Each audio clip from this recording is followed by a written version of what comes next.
I'm such a sinner. Like, I'm so bad. You not see me? Like, I'm a terrible person. Why would you help me? Yeah. And he said, because I love you. And when he said that, man, I felt... Hey guys, welcome back to the channel. Thanks so much for tuning in. I'm here with my buddy Angel Marrufo. We're gonna be just talking about his story, sharing it with you guys. I hope you guys enjoy it. I'm also gonna put all of his links down in the description so you guys can follow him. If his story encouraged you at all or helped you out, shoot him a message and just let him know. And then if you need any help with health or fitness, I'm pretty sure he can help you out if you guys can't tell. I'll do my best. All right, brother. So just tell us a little bit about like what you do right now, like job-wise, your career, your goals that you're headed towards. Yeah, sure. I'm going to put them in order of what I see as priority. Yeah. First, I'm a Christ follower. I attend Elevate Life right now. I just started going there. I was at Watermark. So I'm starting to get plugged in there. I haven't started volunteering, but looking to do that with the men's group there. And then for work, I work for a company called Banker's Life. So I help with retirement planning, which has to do with insurance and things surrounding retirement. Yeah. Also for work, I do part-time training. I'm a personal trainer. I have a certification for that. And then some modeling. I work with a company for doing some gigs with modeling as well. That's awesome. So a couple of different things there. That's what's up. Yeah, I was thinking about this earlier, how like I love your social media page because that's literally what it's all about. It's your career, it's your fitness and your modeling. And then what I also notice a lot is you're one of the very rare pages that is encouraging and like motivating people. Yeah. Like just encouraging anyone to pursue what they want to pursue, right. And to not just pursue like a career or to pursue like a goal or a dream, but to pursue being a better person also is right. what I like about your social media. Thank you. So have you always been like that? Like, you know, just encouraging people, or is that just something that like clicked recently? Yeah. Well, thanks for confirming that my page is motivating. That's what I'm going for. Yeah, I just definitely believe in people's potential. I really do believe that God created each one of us with a great potential and purpose. So I see that in others. When I meet someone, I see the best in them, and I hope that my words or whatever I post or share or interaction with them will help them see that too, if they don't already see that in themselves. Yeah. Have I always been like that? To answer your question, no, not really. It's actually a night and day kind of difference from where I was to what you described, where I am now. There's definitely been a lot of hard roads along the way to get to where I am now. Yeah. A lot of my story and what I went through involved growing up in a single parent home with just my mom. And I'm going to share a little bit about her story actually, because it's going to play a lot into my story. So my mom was actually a pastor's kid. So you hear this cliche. Oh wow, I didn't know that. Yeah, she was. So she was a pastor's kid, and you hear, the pastor's kids are the worst ones. Well, it was true for my mom. I thought you were going to say you hear this, but this wasn't the case with my mom. My mom and her brothers, all 5 of my uncles, they did all rebel against my grandpa, and partially I think because he did his best to show him the way of God, but he was more focused, I think, on the roles and obedience and what you can do and can't do, and was more focused on that instead of grace, because there is a place for that. Yeah. You need order, you need structure. There's certain black and whites, what you do and don't.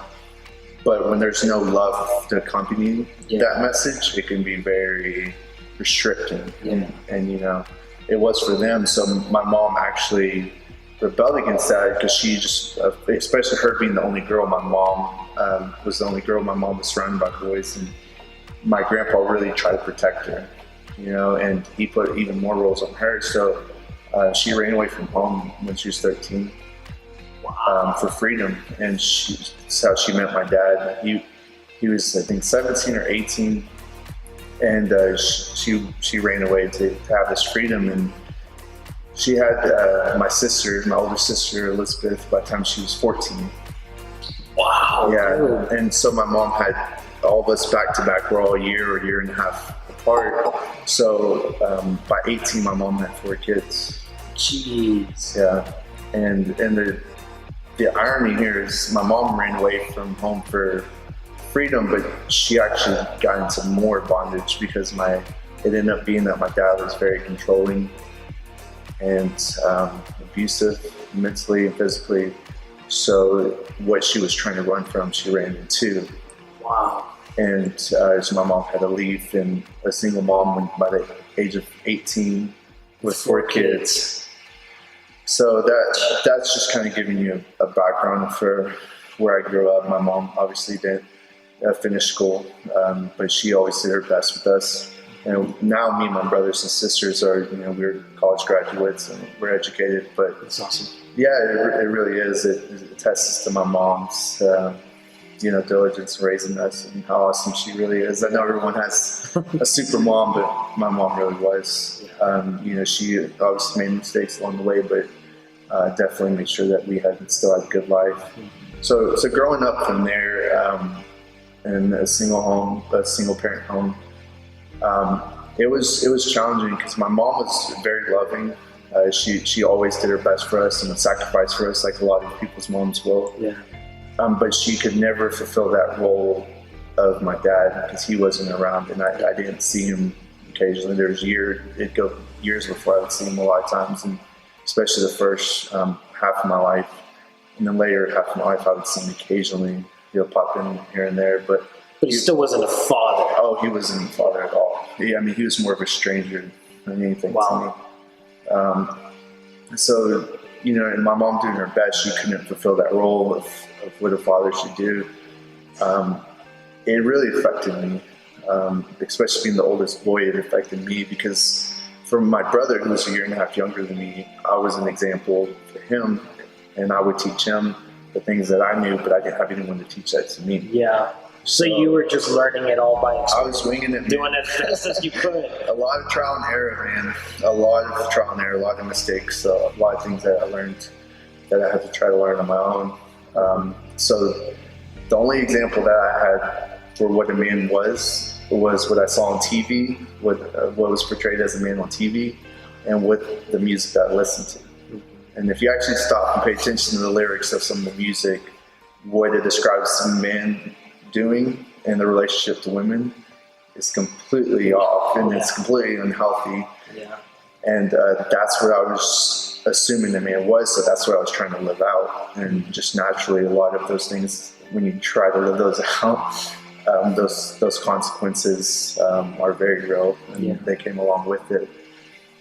So I didn't have much guidance into what real man was. So for me, what I learned from, like I said, the songs and TV was, being this kind of tough guy, this kind of womanizer, don't need anyone else. You can do it all yourself, kind of guy. And so that's what I tried to do. I set out to do. For the most part, I could, and I did that. But you can only do that for so long before it all catches up with you. Exactly. But I mean, in an attempt to find my validation as a man, and that I wasn't finding from my dad, it caused me to make a lot of bad decisions. Being involved sexually really early on, more than I should have. Succumbing to peer pressure, giving in to drinking and smoking early on. I mean, I think the first party I went to was like when I was in middle school, and I'm sure some people out there that are listening to this have experienced that, but having alcohol really early. So in middle school, you started like drinking and smoking? Mm-hmm. Wow. Yeah.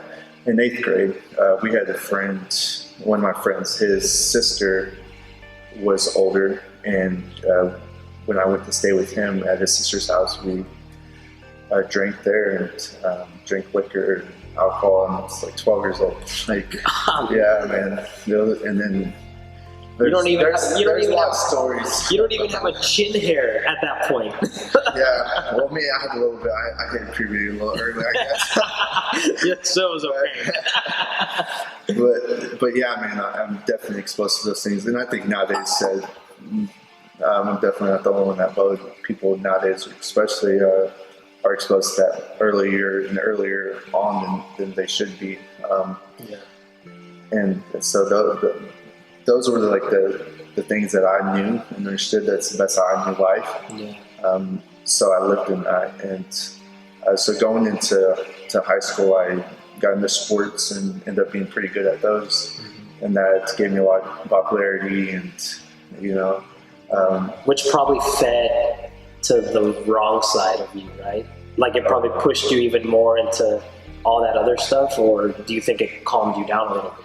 I think it definitely pushed me more into, because like once you achieve this status and you're at that age, what you think is you're doing well for yourself, like you want to maintain that, so you have to succumb to the peer pressure of your peers and the things that happen at parties. And do you think there was a part of you during that wanted something different?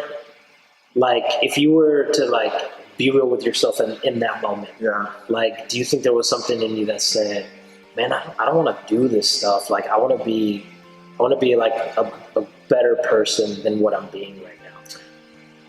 Yeah, I think the things that I was doing, my actions that I was taking were there was something different. There was a root of me wanting to have acceptance and approval from others, and like I said earlier, validating my manhood. But yeah, deep in my heart, like that's not what I really wanted.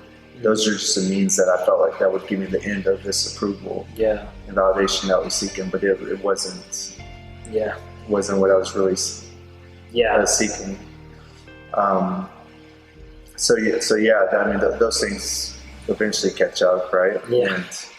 And all through high school and after high school, I lived in the fast lane, living that lifestyle. And the thing with the fast lane is if you live in that fast lane, it's only so long before you get in a wreck.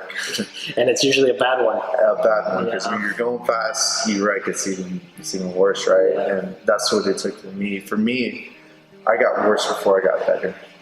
For sure. I got much worse before I got better. I mean, it was scary, man. I got in several car accidents under influence. One of my friends in high school passed away from drinking and driving.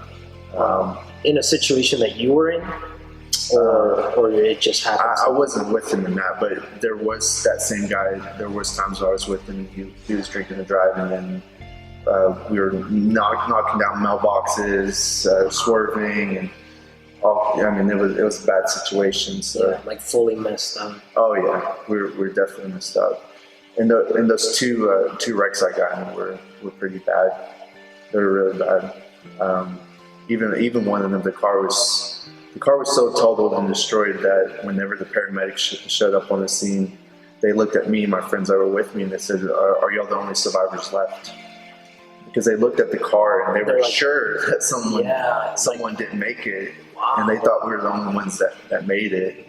And that was just like dawned on me, like, wow, this is pretty bad. I mean, we're going high 80s, lower 90s when we wrecked. And y'all were messed up, like, while this thing. We were under the influence, and the wreck was bad for sure. So was that one of the points where you said I need to change, or that didn't even do it? Oh no, that didn't even do it. Wow. It's funny because when all this was happening, it's just like one bad thing after another started happening to me. And before all this started happening, I felt something within me saying, if you keep living this way, you're not going to live much longer. And after I heard that voice, those things started happening. I started getting wrecked, almost overdosed on drugs, getting in fights, and violent fights. I mean, it got worse before it got better. But even like you said, even that wasn't enough.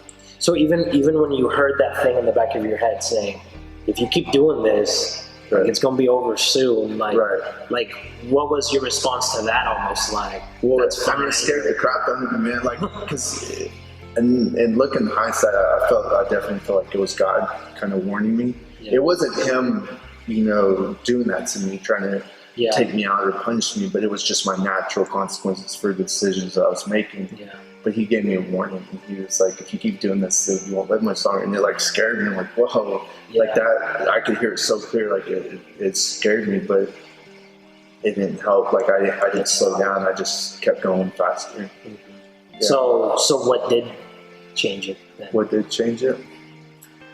Well, there's a moment where, and you have to realize, like, in doing this, when I was partying and drugs and all of this crazy lifestyle that I was living, I was seeking to numb the pain of growing up without a dad, the pressures of life, and all the things that come with that. But eventually, you numb yourself to the point where you get used to it, and it's not effective anymore. Yeah. So I knew that no matter how hard I partied or what I did, that I would still have to face reality when I was coming down off that high. Yeah. And it almost became a dread, because I knew that problem or my reality was still there whenever I came down. So I started realizing, like, that you're not getting anywhere with this, and I became really depressed, because in my mind I was doing all I needed to, live the good life and party it up and have a good time, and always trying to have the best experience I could. But none of that was satisfying this desire in me, to experience real life and real purpose. Yeah. So I became really depressed, because in my mind I thought that was life, and when I found out it wasn't, I started seeking and saying, what is the purpose in life? Yeah. Like, why am I here? And I started seeking everywhere, and everywhere I looked, I went everywhere to look. It led to a dead end. There was nothing that I could find. Yeah. So I hit rock bottom, and I started isolating myself, and just was really depressed to the point where I would stay home on the weekends. On one particular Friday night, I was staying home and struggling with this depression, and I was isolated in my room. And my brother, the one I mentioned earlier, Isaac, he came into the room, and he told me that him and his friends were going out, and that he wanted to invite me out with him. And I didn't want to go, because when you're anything to do with it. No, because when you're depressed, you don't want people to see you like that. And you don't want to have to explain yourself. You don't have the energy. You don't have the motivation to connect with others. That's probably also part of what you were saying earlier, how the only thing you knew about being a man was being tough. Right. And, like, you don't need help and all this. So part of you not wanting to show that was probably that false image of, this is what a man is. Exactly. No, that's exactly what it was, me hiding behind this facade. So when my brother comes in the room and he's trying to get me to come out with him and his friends, he's like, hey, we're going out to Maine Men. We're going to play pool and bowl and do all this stuff. Come out with us. And I was like, no, I don't want to go. And I was angry. And I got him out of my room and I shut the door. And he was talking to me through the door. And he told me, it's like, this isn't good for you. You need to stop doing this. And at that point, I broke. He went off with his friends, but I stayed behind him. I broke down, and I realized my little brother, who I always helped and that I was a leader to, was now helping me, and it made me feel really vulnerable. Yeah. It made me feel really weak, and the best I knew how to, I started praying. And even though my mom grew up in church, I didn't. Yeah. Because when she rebelled, she never really went back to church. Maybe occasionally we would go for Christmas or Easter and stuff like that, but we didn't grow up in the church. So the best I knew how to pray was, I need help. Just be real with God. That's all I knew how to do. I didn't know how to say a fancy prayer and all these words and terminology. So I started asking for help, and I kept saying, I need help. And when I was praying that, I heard God really clearly say, I'll help you. And man, he said it so clearly that I actually looked up to where I heard it from. I looked up towards the heavens, towards the ceiling, and I said, God, why would you help me? I'm such a sinner. Like, I'm so bad. You not see me? Like, I'm a terrible person. Why would you help me? Yeah. And he said, because I love you. And when he said that, man, I felt the love of God in a strong way that I began to tremble and I began to cry because I could feel the love of God that when he said it, he meant it. Yeah. And it's the first time I ever felt this pure and unconditional type of love that I was experiencing from God. Would you almost say that at that moment you experienced everything that you had been looking for? Oh, for sure. Like, yeah, all the years like that you missed out on, or you feel like you missed out on, yeah. like it just all hit you at once? Oh, for sure. I think all the things that I was doing, all the actions I was taking, and all my decisions were an attempt to find that presence of God that I felt at that moment. Yeah. And that's honestly, man, why I'm not judgmental towards people that are doing those things. Yeah.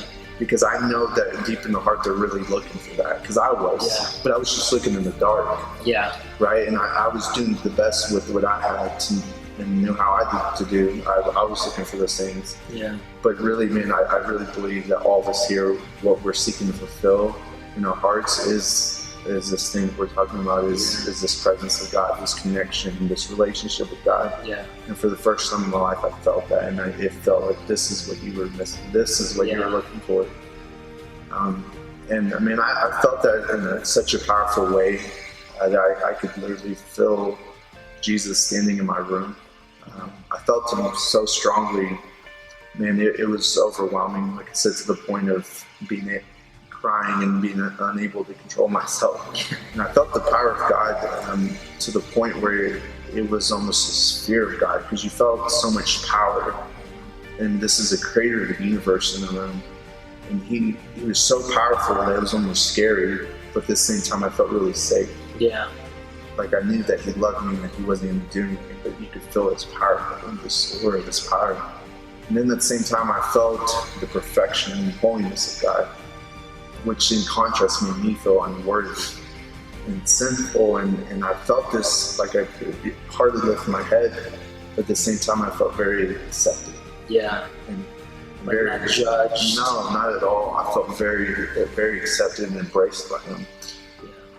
Dude, it's weird how like when you experience that, you became the total opposite of what you used to be. Yeah. Which is like you said, you were like bawling and trembling and like humiliated, but also like felt loved. Right. And like before, like hearing from your story, it almost sounds like you were always prideful and arrogant, and like no one could make you cry. Yeah. You know what I'm saying? Exactly. And then this one moment, it's just like boom. Yeah. Like completely, like everything that you were doing to numb, and then just got into it and softened up.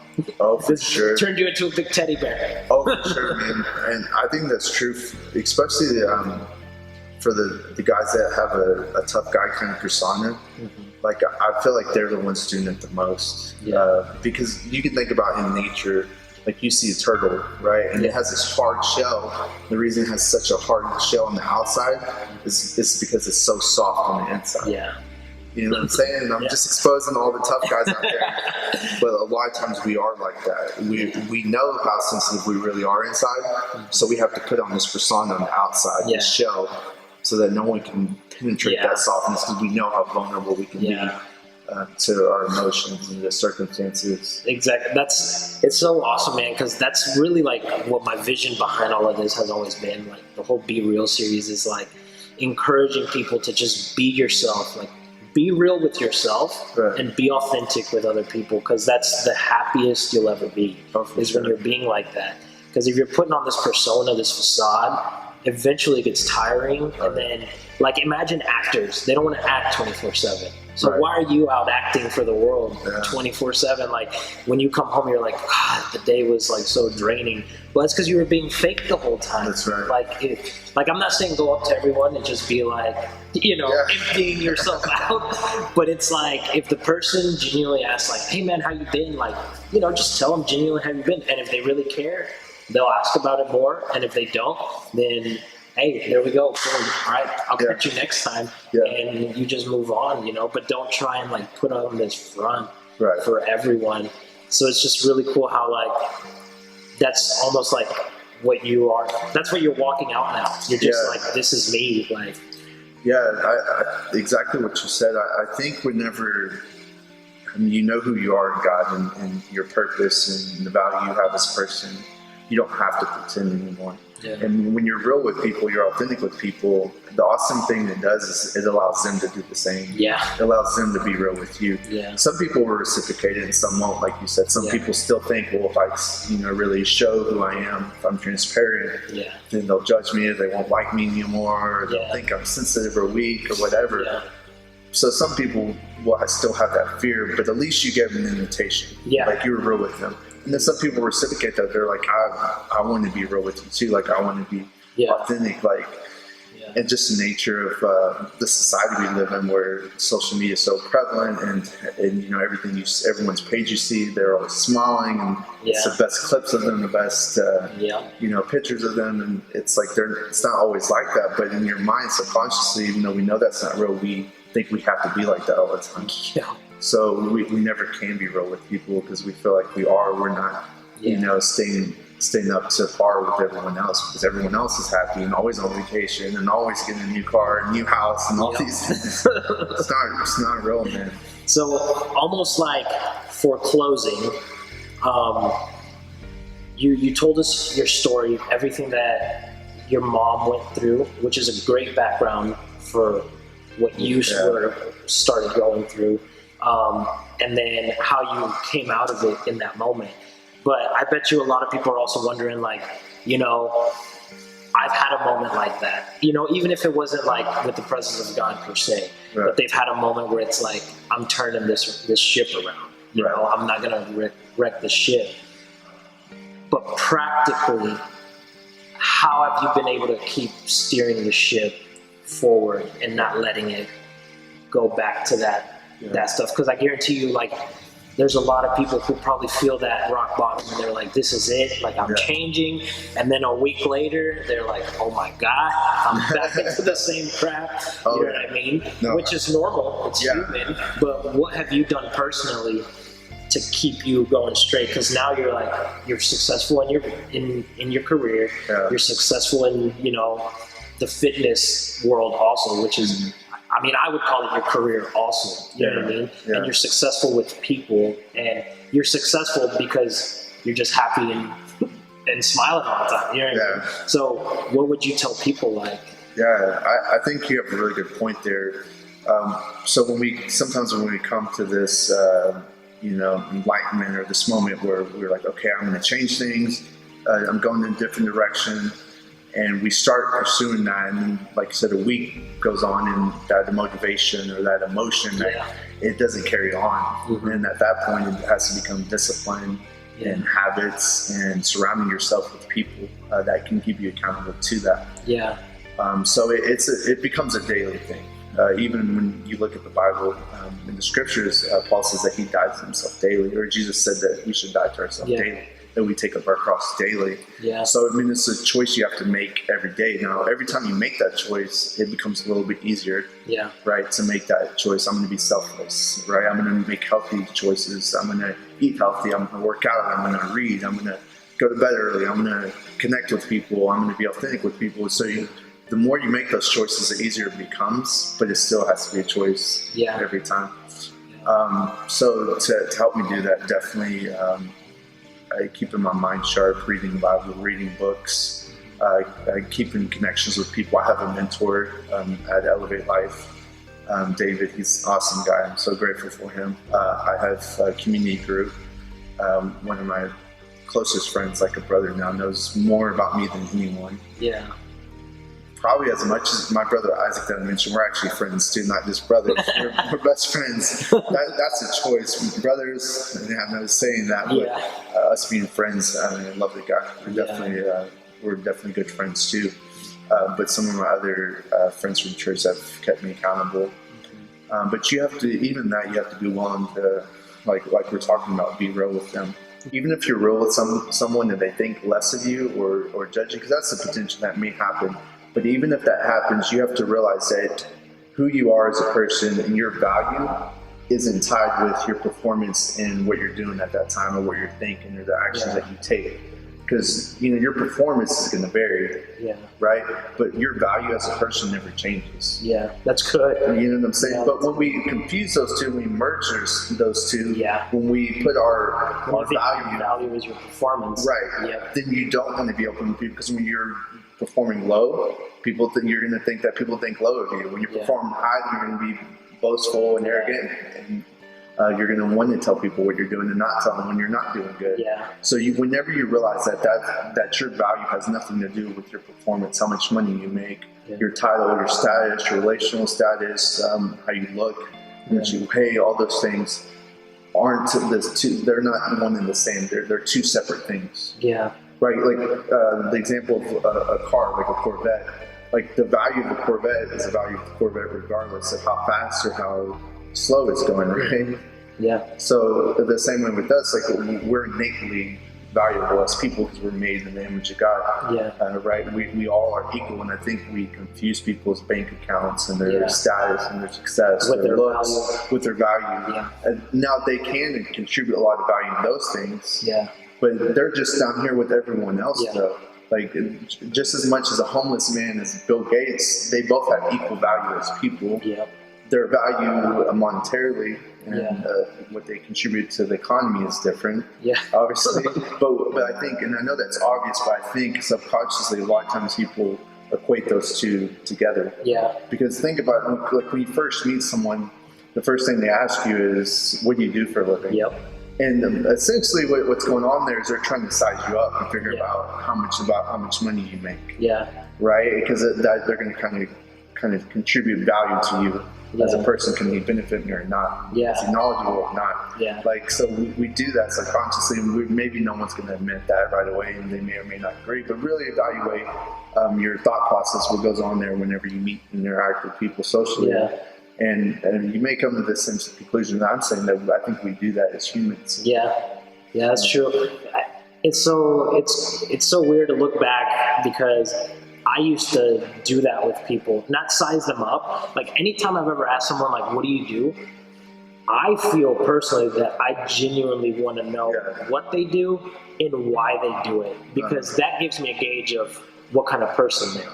Yeah. You know what I mean? Yeah. And that's just how I've always been. I love talking to people. I don't mean a stranger. Like, and my wife, it took her a while to get used to it. But even our waiters, like, I would ask them, like, oh, so what do you do besides like waiting? Like, what's some of your goals? You know, just to because I know they don't just want to wait for tables. They have other passions. Right. But I was always like that. But what I used to do was I would put people's value with their performance. So if I knew people that had a stage or a platform or money or whatever, like, I would almost try and like cater to those people more, to where now, like, I know millionaires on top of millionaires on top of millionaires, and I know influencers, and I know people like in the YouTube area that are big, and I know people in the Instagram area that are big, and people in the gaming world that, you know, that have hundreds of thousands of followers and stuff like that. But none of those people I treat different than anyone else. You know what I mean? And I genuinely try and live my life like that. Right. Like, to me, I want to treat every single person like I treat everyone else. You know what I mean? Like, my circle is my circle. And like I was telling a buddy the other day, I'm like, I don't want anything from anyone, because I already have a circle. Right. And I have a lot of people in it. That's good. So I don't need more people, but I always welcome more people. And if they want to join the circle, they can join the circle. If not, that's okay. But I'm not going to treat you differently because you make $5 million a year and you could potentially help me out with something. You know what I mean? Like, if we get along and we can go out and play sports, or we can play a video game together, or we can just talk for hours and like relate, then I'm going to hang out with you. Not more than anyone who's like currently just a server and pursuing their goals. You know what I mean? Like, I just want to treat everyone like the same. But yeah, man, dude, this was awesome. Yeah. Thank you so much for sharing your story. Yeah, thanks for inviting me to It was super intense just to see everything that you've been through and to see where you are now. Like, I mean, it just makes sense though. You know what I mean? Like, you went through a lot, and now you're like pushing through a lot. And I know, like you were saying, it's a daily like for sure, choosing to keep moving forward. Right. And that's what I would encourage everyone. Like, there is no easy answer besides choose to do it and do it. You can't replace hard work, you know. And sometimes even just to be happy, it is hard work. And I would almost say, like, kind of like if you have a dog and you're taking them for a walk, you know, you put a leash on them so they don't run away and get run over. And to them, they probably feel like you're not, like, I'm not free, but really they're experiencing more freedom because you're saving them from themselves. And so I almost feel like with us in discipline, we're saving ourselves from ourselves because we are the number one person that can destroy ourselves. That's good. There's a book that I read. It's called Celebrate Discipline. Yeah. And it actually gives you a new perspective of what discipline actually is. And it's actually the bridge over the way that you do get the rewards that you're seeking out. Right? Like it's actually a good thing. It's very beneficial when you understand that you actually embrace discipline. Instead of showing it, you're actually embracing it because you understand that that's a bridge to get you where you want to be. Exactly. Right. Like a lot of us want to be there, but we don't want to cross this bridge of discipline.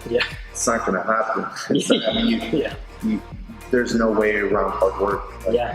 It's completely necessary because the hard work in itself, the process in itself is made to help you become that person that can sustain that success once you get in it. Right? Because if you were immediately given that success, but you didn't develop the character and the muscle and the integrity to have it, then you're going to lose it just as quickly. Like just like you see with lottery winners, right? They all the time immediately get rich, you know, and then they immediately go back down within years, within a couple of years. Millions of dollars. Millions, hundreds of millions.